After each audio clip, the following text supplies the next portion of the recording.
So Tom Aspinall gets it done in less than a round yet again at UFC 304 against a former opponent Curtis Blaydes, and no doubt it was a spectacular finish. The way it happened, the ability to recognize what was being thrown at him, the trap that he proceeded to set, and the execution that was displayed upon the technique was very beautiful. The fight certainly lasted longer than what it did last time, because the way it ended last time was just pure tragic. Tom Aspinall sustained a pretty nasty injury from throwing a leg kick, suffered some torn ligaments in his knee that made him question a lot of things in his life. And I mean, how can you not? The most devastating thing that exists in sports are injuries. It is one of the most heartbreaking things to see, especially when it occurs to young and promising talent like Tom Aspinall. These are things that can easily make or break someone's career, and unfortunately, most of the time athletes, or in this case fighters, don't come back the same. But fortunately for Tom Aspinall, he was able to come back even stronger than before and rewrite history. He finished Tybura, Pavlovich, and Blaydes all within a minute. He has over 3 minutes of octagon time in his last 4 fights, and certainly looks like the leading man when it comes to who's the best in the heavyweight division. Heading into this fight, Tom possessed all of the skills to win this fight. As an all-around mixed martial artist, he is skilled enough and well-rounded enough to draw Blaydes into his fight, all while being able to shut off what Blaydes had to offer, and that was likely going to be in the wrestling/grappling department. Although Tom had every single advantage in the striking department, he does present weaknesses that can be plotted against, in which we'll speak more about later on, but I felt like the only thing that Tom had to deal with was the mental barrier from the last time they fought. Once the bell rang, Curtis Blaydes surprised me with his ability to catch Tom's timing with his feet. He was leading with the 1-2 the entire fight. It was likely something that was a part of the game plan that he saw as a whole in Tom's fighting style, because the 1-2 was very fast. It wasn't like he tried to find his jab first. He threw the jab, and regardless if it landed, he was going to follow up with the 2 behind it. At first he couldn't find it because Tom was pulling his head away, which is the first weakness that I want to mention, is the fact that Tom's boxing defense is very suspect. He primarily uses head movement to defend against punches. If you take a look at how he defends against the first 2 1-2 punch combinations that Blaydes threw, he reacts by pulling his head out first and then his feet follow. It's not like he reacts by parrying the punch first or trying to get off the center line by slipping. He chooses to pull his head out. He did it against Pavlovich too, which is insane considering the punching power that Pavlovich possesses. He essentially has the habit of fighting too tall. Now here's the thing, it's not entirely a bad thing, because in MMA, there's a bigger focus to move your head, and Tom hasn't paid for possessing this habit. As the fight went on, Curtis Blaydes was able to time his 1-2s down the pipe instead of initiating it on Tom. Now why did this happen? Well, it's simple. Tom is very big with his movement/footwork. Now what does that mean when I say he's big with his footwork? Well, if you pay attention, Tom is very bouncy on his feet, which certainly has its benefits. However, because his bouncing on the feet is so exaggerated and obvious, smart fighters can see and read it very easily. That's why when you see Tom bouncing and he takes an advanced step into range, Curtis Blaydes throws a 1-2 down the pipe and caught Tom after 2 attempts doing so. And like I said, this was definitely something that they saw in Tom's game, because check out this exchange where Tom leaps in the same exact way he did earlier, and Blaydes was getting ready to throw the same combo. But here's where things get interesting. I tweeted out after the fight that I thought Tom had a great finish, but a clunky performance due to the lack of setup techniques to close distance and set up takedown entries. Essentially, he wasn't being smart coming forward. He presented a lot of opportunities for him to be hit, but there was one small moment during the fight where Tom actually tried to methodically close down the distance. It was very short, but there was a lot to take away from it. So now we obviously know that Tom leaps into range with an advanced step, Blaydes sits down and throws a 1-2 to walk Tom into it, right? Well, notice this. When Tom was executing some little level changes coming forward instead of standing tall,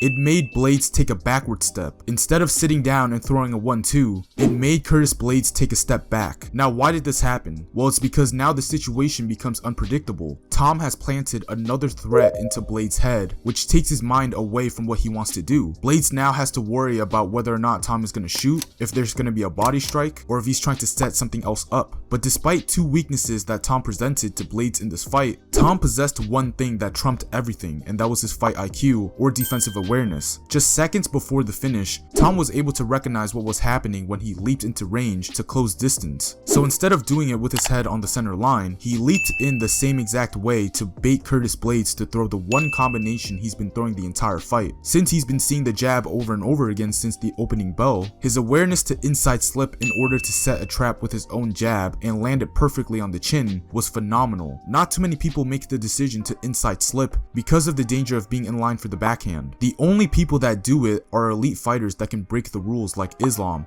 Connor, and Izzy, but Tom executed it to perfection. The right hand followed up over the top would have been the icing on the cake. The jab wasn't even a hard punch, it was just perfectly placed. And Blaydes fell for Tom's trap while continuously trying to inflict his own trap. That's another thing with Tom as well, punch placement. The inside slip jab and the right hand off the temple that knocked out Pavlovich is just a testament to his punching accuracy. So yeah, good finish by Tom, but he can still be a whole lot better, which is scary. Against lower level strikers, you can get away with fighting like this, but against some intelligent strikers or fighters in general, these are little things that he needs to patch up in order to give his opposition less things to take advantage of, especially if he wants to fight Jon Jones. Jon is very good at recognizing his opponent's weaknesses, and Tom, as he is now, is already a bad matchup for Jon. But if Tom can not even clean up his weaknesses, but at least just disguise them, then there's likely going to be a lot more excuses piled up on the long list of reasons why Jon Jones wouldn't want to fight Tom Aspinall. It's the fight that has to be next. It's one of the biggest fights that can be made for the UFC. It's a very good fight stylistically and a dangerous one for Jon Jones. There's just way more reasons for Jon to fight Tom Aspinall now than a guy like Stipe Miocic at this stage in his career, and he'll certainly do way more for his career if he wins.